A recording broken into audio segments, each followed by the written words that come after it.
I've had the opportunity of working with thousands of entrepreneurs, and there's one mistake that entrepreneurs make that most people don't identify until it's too late. As I've traversed my entrepreneurial journey, I've had the unique opportunity of seeing a ton, and I mean thousands of entrepreneurs between my businesses and my mastermind. Even the ones that term themselves as successful, even the ones that make money, the biggest mistake that I see most entrepreneurs making, and it's a catastrophic error that's really difficult to come back from, is not defining success for themselves. And it's one that I made early. Thank goodness I ended up losing everything at 22 years old. I started my business at 20, and at 22 years old, I lost everything, and it allowed me to take a long, hard look at what I thought success was. Because when I was 20, I started a software development firm, I began building software for banks, and I started making money. And I made more money than I knew what to do with. And I bought the house on the hill and the idiot's car, and I bought $200 t-shirts, and I was getting expensive haircuts, and I was always picking up the check, and I was living a life based off of a definition of success that was handed to me. It's not even what I wanted, is the interesting thing. I just thought this is what success is. This is what successful people do. And at 22 years old, the economy collapsed and I lost everything. My house was foreclosed on, my car was repossessed. The bank reminded me very quickly that I owned nothing and that all that stuff was theirs. And I ended up living in a literal heroin den and an apartment building that I could only afford because they were giving 3 months free if you signed an 18-month lease. I borrowed the $150 application fee, and then I spent the 3 months going to Costco, trolling the aisles for the free tryouts that the little lunch ladies give out of you. That's how I was eating on the weekends. I swear. I was despondent, desperate, broke, poor. I was unemployable. I have no college degree, no real skills. And this was, if you'll remember the '08 collapse, this was one of the hardest employment environments in the world from somebody who's never had a real job. It was a blessing. It was the best thing that's ever happened to me in my entire life, because I looked at it and I realized I've been climbing a ladder propped against the wrong wall. It was harder than I'm making it out to be. I spent quite a few years just in a bathtub of gasoline lighting matches, metaphorically speaking. But when I started to rebuild, I was really clear on what I wanted. And that's what I'm going to ask of you. As an entrepreneur, what do you want? Are the things that you're currently doing important to you, or are they important to other people? Because the more you build and the more successful you get, that's the problem, is success requires a foundation. Everything you build requires a foundation by definition. Every building, every structure, anything that's going to be constructed has to be built on top of something. What are you building on top of? And is the thing that you're building on top of something that you want? Because if and when you go to change the foundation, everything that lives on top of that foundation needs to be changed, moved, altered, at a minimum, picked up and held. So I'm not telling you that it's impossible to change, but it can be hard. Don't swallow other people's definition of success. What's your buy box? And that's an important question. Defining your buy box from a successful perspective is going to help you build a business that you actually want. You can be successful doing anything. What if you're like, hey, I need to be home every single, my kids get off school at 3:30 and I need to be home every single day at 3:30, and for the rest of the day, I'm going to be with my children. That's great. That's success. And by the way, I'm willing to make less money to do that. That's great. That changes the business, doesn't it? It changes the approach. I want to be able to travel. I want to be able to work from anywhere. I never want to work with somebody that fatigues or stresses me out. That's one of my rules, by the way. I just want to be able to say no to every client. That means that I can't have clients that are,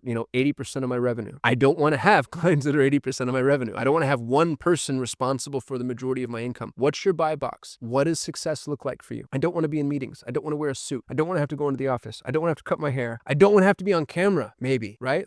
What is it that you want? What is it that you don't want? Define your buy box, define success, and then pursue a business that backs into that, because there's so much that you can be successful at. I never want to do anything brick and mortar again. My dad owned a rug store that I worked at for not very long, and it was a nightmare, and I hated it. It was horrible. I'll own brick and mortar businesses. I won't work in them. I used to work at a call center as a kid. I never want to be anywhere where I have to be exposed to fluorescent lights, because it reminds me of public schools and call centers. I hated those things. What's your buy box? That's the question. What's something that you don't want no matter how much somebody will pay you? So many times entrepreneurs think they're like, oh, I'm going to go work for myself because I don't want to be an employee. But then they build themselves a business that's reflective of what it would have been like to be an employee. And now they have all the risk and none of the benefits. Define your buy box. Decide what success looks like. And involve other people. If you're married, involve your spouse. Involve your kids. Involve your partner. It's interesting. I had a business partnership that failed because I didn't describe my vision of success to this person. I kept feeling attacked, to be honest with you. I kept feeling put upon. I kept feeling like they weren't taking my needs into consideration and they weren't being fair. And really, as a mature adult, I look back now and I'm like, I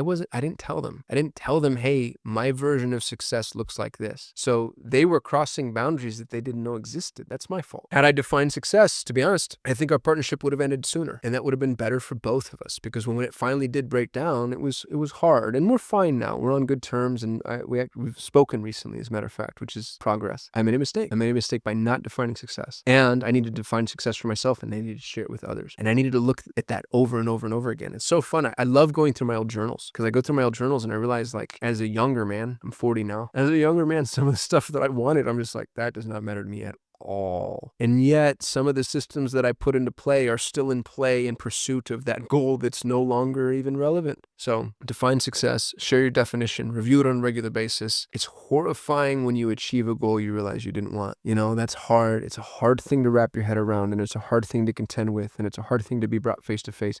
And thank goodness it happened to me early. The bruises are still there, and it's something I hope I get to save you from. So especially you young entrepreneurs, know what success really means to you, and ask yourself, am I doing this for me? Am I doing this for other people? I hope this is helpful. Thank you so much for watching my YouTube channel. If you don't mind, like the video, juice the algorithm, subscribe to the channel if you want to see more, comment if you have questions or other topics you want me to cover, and most importantly, if you want to help me grow, share this and share it with context. Let people know what you liked, what you disliked, what you agreed with, what you disagreed with, and why they should watch and follow. I'd love to hit 1 million subscribers, and I'd love to do that with your help. Thanks for watching. I'll see you tomorrow.